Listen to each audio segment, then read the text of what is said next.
What's up everyone, welcome back to the channel and to another 3D model. This week, we're going to be making a lifeguard stand. So let's not waste any time and let's just dive right into it. And just before we get started, here is a quick word from this week's video sponsor, Blueberry AI. Can't remember file names? We've all been there. Blueberry AI knows where everything is. Just give it a hint, it'll find it for you. Plus, you can preview a wide range of 3D formats instantly and let your team jump in too. Try it for free today. So a few weeks ago, Rockstar decided to release a trailer for GTA 6. I'm sure lots of you have already seen it, and if you haven't, you should probably check it out. But while watching that trailer, I got really excited about the game and for some reason got the idea to make a lifeguard stand. Maybe it was some of those really cool beach shots that were shown in the trailer, but for some reason I got the idea and I thought it'd be a lot of fun to recreate one for one of these YouTube videos. So when this week rolled around and I was trying to figure out what exactly I wanted to do, I remembered that lifeguard stand idea and I decided to go with it. Now, I'm not gonna lie, I was a little hesitant to actually go ahead and recreate this lifeguard stand. The main reason is because a few weeks ago we made a security tower on this channel. And I thought maybe a lifeguard stand and a security tower would be very similar in design, especially because they both have those crossed little beams on the bottom, and it just worried me that I was gonna make a similar asset to that same one we created in that YouTube video. Now, I was really excited for this idea, so I decided just to go with it anyways and try to make it look a little bit different than your usual lifeguard stand. So I jumped on Google Images and started looking up some ideas, and I came across these images, which were a lot of different lifeguard stands on some beaches in California. A lot of them were actually in Malibu, and I really liked the design of these. They weren't too high, so it was a lot different, I thought, visually than our security tower. And I thought it'd be fun to add a few extra elements into it, like different lifeguard items like buoys and some binoculars and a little cooler, and just a few other elements to make it look more busy and hopefully more interesting to look at. So after gathering up some references, I decided to start blocking out those main shapes. Now, like usual, I don't even have to say it at this point, because I'm doing these videos on my weekends, I usually don't have a lot of time, so we're going to try to limit the modeling process to around 2 to 3 hours. I think this one took just under 3 hours, around 2 hours and 45 minutes. But we're going to try to get through this fairly quickly so I can wrap this up hopefully in one sitting. Now that means for a lot of these shapes, we're going to simplify them. We're not going to make them too complex because, of course, the more detail you add, the more time it takes. So we're going to just simplify a lot of these shapes to hopefully get through them fairly quickly. Now, I'm not gonna lie, looking back, there are a few things that I wish I added to the model, and I wish I made some of those objects a little bit more complex looking, but it is what it is. I'm still really happy with how it turned out. Now, don't forget, you can find this full video in real time, which includes the full UV mapping process and all of the working files, and you can find it all on my Patreon page, which will be linked in the description below.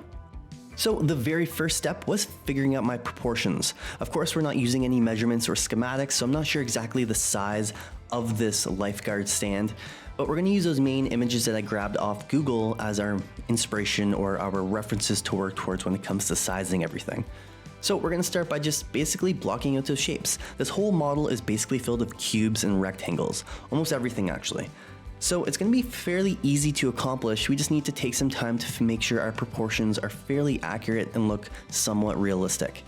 So you'll see at the beginning of this video, I spent a little bit of time playing around with shapes. I ended up making this stand a lot bigger than I originally thought it was going to be, just because I wanted space on each side of the little box, the main like windows area where the lifeguard stands. And I added a little door on the side, so I had to make it a little bit wider for the door to actually be able to swing open. So it just takes a little bit of time of playing around with things until it feels and looks right. Of course, if you want it to be a little bit more accurate, you can Google these sizes online. I'm sure there's some references you can find of the size of these actual lifeguard stands. Sometimes it's fun just to experiment and go with the flow. So that's what we're gonna do in this week's video.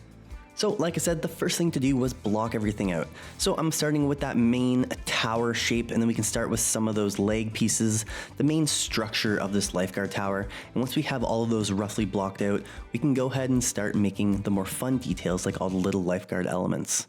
And I also saved a lot of the beveling to the very end of the video. That way I can just go back and change some sizes to things. I knew a lot of things were going to change as we just added more objects to the scene, so I didn't want anything set in stone, and sometimes it's hard to resize things when you add a lot of bevels and more detail to them. So keeping them very low poly makes going back and reworking shapes a lot easier. And of course, if you are making this for a video game or some sort of game engine, you obviously want to hold back on polys and try to make this a little bit more optimized. Now, we're not doing that in this video, but when it comes to stuff like beveling, you can definitely get away with doing high and low poly model workflow and using your high poly mesh to bevel and create all that nice curvature, and then using your low poly in game. So basically just creating your materials on that high poly mesh, and you can just use those materials on your low poly asset. So of course, depending on how your model is going to be used, it's going to change your approach. In this case, we're just making a fun lifeguard stand, so we're not going to stress too much about optimization. So enough of me talking, let's just continue blocking out these shapes and let's slowly build together our lifeguard tower.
All right, so here is the Lifeguard Stand in its finished form. And everything is basically the exact same. There's a few small details I decided to add last minute, and the two main ones were basically these small binoculars on the side. I completely forgot to add them in, so just added, honestly, it's like a very blocked out, very simplified binocular shape, just something to stand on the railing. I thought it'd be cool just to add another element to it. I was originally planning on adding a few more objects, like I wanted some towels just on the floor here, maybe some boxes on the side, and honestly, I just ran out of time. I did want to make it a little bit more busy, but I thought just adding the binoculars was just a quick element that I can quickly add in just to add one more thing to my scene. And the other really main thing I added was the floor. I just changed that up last minute. I originally had one long, basically like a rectangle or a square, just one cube as my floor piece. And I was gonna add some sort of like wood pattern or some wood slats pattern from Substance Painter right into the material. But I thought it'd be fun just to add a bit more detail and actually make that into geometry instead. So what I did was just basically took my large cube, which was like this, and I just basically squished it in to make one, and then I just duplicated it a bunch of times to make all my wood floor panels. And like I said, the main reason was just to add a little bit more detail. It's always fun to see those gaps in between the floorboards. I'm sure you can achieve a very similar or almost the exact same effect right into the material, but we weren't worried about saving polys or anything, so I decided to add this one detail last minute. And one other little detail I decided to add were these metal little hinges on my ramp. The thing that just connects my ramp to the actual structure. I thought it was just one extra detail we could add again. Like I said, there's so many other little small details I wish I added, but I just wanted to keep adding to it, and I honestly didn't have enough time, so I just added those and decided to call it a day. But this is basically the model. As you can see, I went ahead and just beveled all my wooden pieces.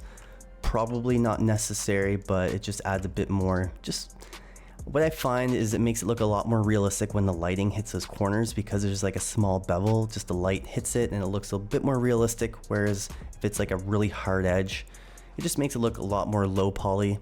Nothing in life is really perfectly sharp on its edges, especially wood pieces, so I knew that adding some bevels on all these would just make it look a bit more realistic. Of course, if you're trying to hold back on polys, I would not advise in doing that.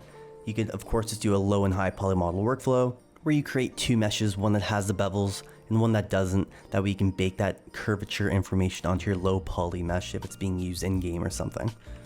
Anyways, this is how the model turned out. So let's go through these textures really quickly. I decided to use 3 different textures, so as you can see there's 3 different groups just to break up my textures to make my life a little bit easier. So if I open up the UV editor here, we can go through them really quickly. So the first group and texture is the main structure shape. So just the whole actual, like the walls, windows, door, and all these little shutter, wood, window shutter pieces, whatever you call them. Of course, keeping those UVs, the shells, as straight as possible, just to help me really pack in all of those shells to take advantage of my UV space, and also just make applying wood materials to them a lot easier. That way, if none of them are, diagonally shaped, you're gonna have those wood grains kind of going off in different angles, and it would be more challenging to make it look realistic, whereas if all the shells are nice and straight, applying some wood grain material to these would just be really easy and straightforward. So the second group is the stand. So all the other main objects in my scene, so the main structure shape, as well as the ramp. And this one's very straightforward as well, just making sure those shells are very straight.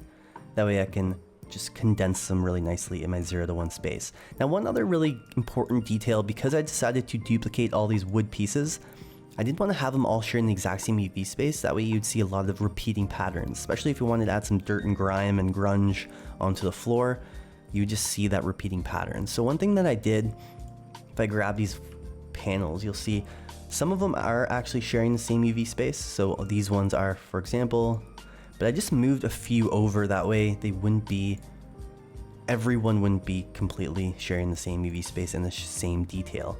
And for the ones that are sharing the same UV space, one little trick, I know I've mentioned this in past videos, is for example, these two are sharing the same UV space, but one of them I just rotated 180. So if you saw a grunge pattern on the tip, well now it's on the back part and you wouldn't see it because of how the structure is. You would never see that same detail on the same side. So you can just rotate some. Honestly, you can do even further. You can flip them upside down, some boards. So technically, you know, 3 boards can be beside each other and they wouldn't look similar because one's rotated 180 and one's flipped over. So there's lots of little tricks you can do to avoid seeing those repeating patterns. Now, another important thing probably worth mentioning is I did not have to technically add these wood panels the whole way through. You're not going to see the floor. In fact, I didn't make my windows that transparent, so you wouldn't even see the floor unless you're looking underneath. So if you really wanted to save on polys, it'd probably be a good idea to add an edge loop somewhere here, and even on this side. And then all these middle pieces. Oh, if I select all those inside faces on this shape, you wouldn't see them. You'd see the end piece, you wouldn't see them, but all these, this UV space I could have just cut out and saved for other details in my scene. So there's lots of polys we could have cut back on if you really wanted to, but of course that takes more time and I didn't have a lot of it in this video. But anyways, I did that with all my wood pieces. So these ones here, for example, I believe I'm just using 2 UV spaces, and of course this one's sharing the same as this, and this one's sharing the same as this one, but because they're on opposite sides, you're really not going to see a repeating pattern, and this face, for example, is on this side of this board. So you can share a lot of those UV spaces and get away with seeing repeating patterns because you're not seeing it in the same camera angle. Alright, and my third group and texture is everything else in my scene. So all the small objects, as you can see, the little lifeguard objects, the buoys, as well as all my signs. I wanted to get nice detail out of those signs, so I just enlarged them as large as I could. That way I can get nice resolution out of that small text that you'd see printed onto these wood boards. Now don't get me wrong, you're probably thinking the same thing as I am. I probably could have taken much better advantage of my UV space in this one. And the big reason why you're seeing some gaps here is last minute I decided to switch some over to other places. So for example, I forget which one exactly I had. I think it was all these chain pieces I originally had in my third group, or it was these metal pieces or something I had on one of these groups. I decided just to move it over to keep all the groups more accurate, so the structure as one piece, the main building is one piece, and all the objects. So I originally had something here, and I just could have gone back and reworked this UV space.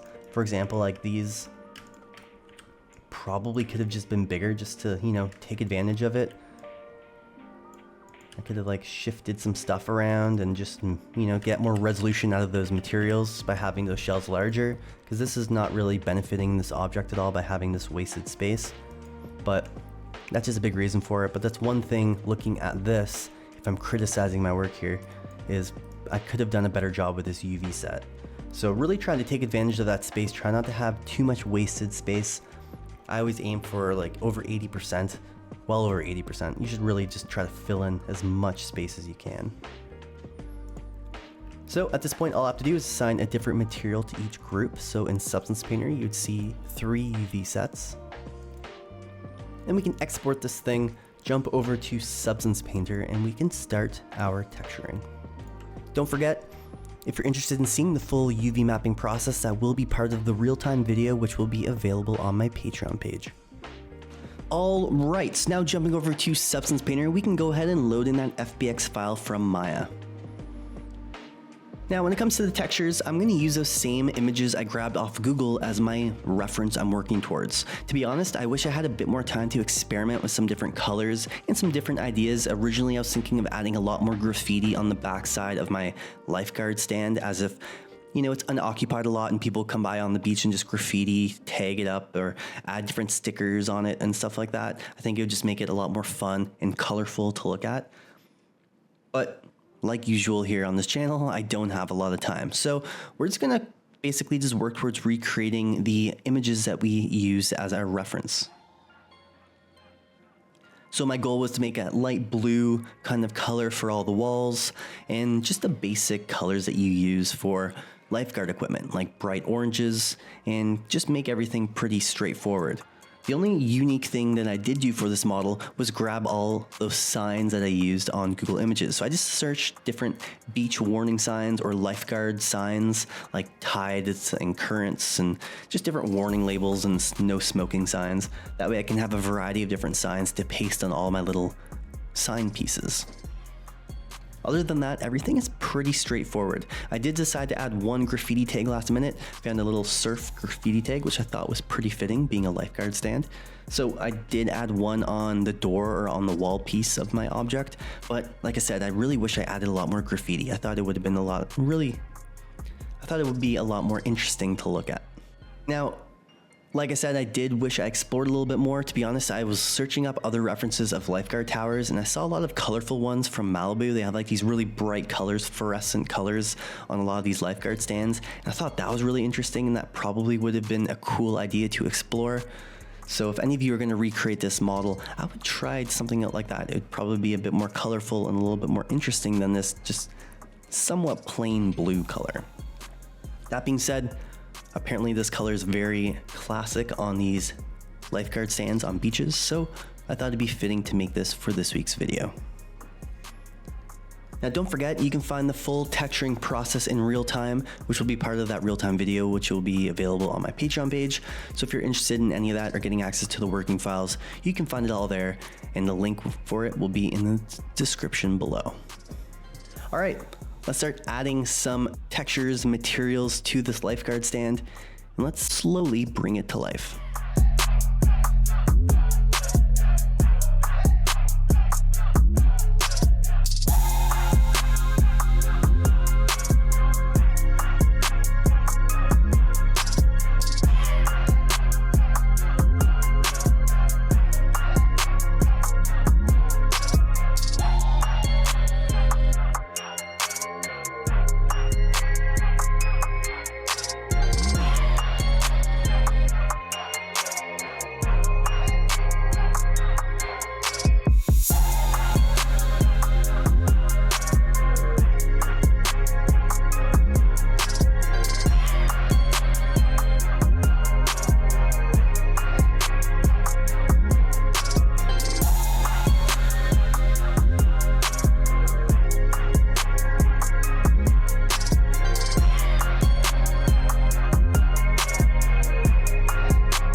right, and that is everything. That is the full 3D modeling, UV mapping, and texturing process that I did to create this Lifeguard stand. I really hope you guys enjoyed this week's video, and if you did, hit that like button and please consider subscribing to the channel. And also check out my Patreon page. Once again, you can find this full video in real time along with all the working files, and it will be all uploaded to my Patreon page, which you can find in the link in the description below. And as always, I want to give a massive thank you to all my patrons. I really can't thank you all enough for the continuous support and for supporting my art. So thank you so much for being here. And if you're not a Patreon member, please consider it. It would definitely help me out. All right, I hope you guys all have a great week. Let me know what you thought about this week's video, and I will catch you all in the next one.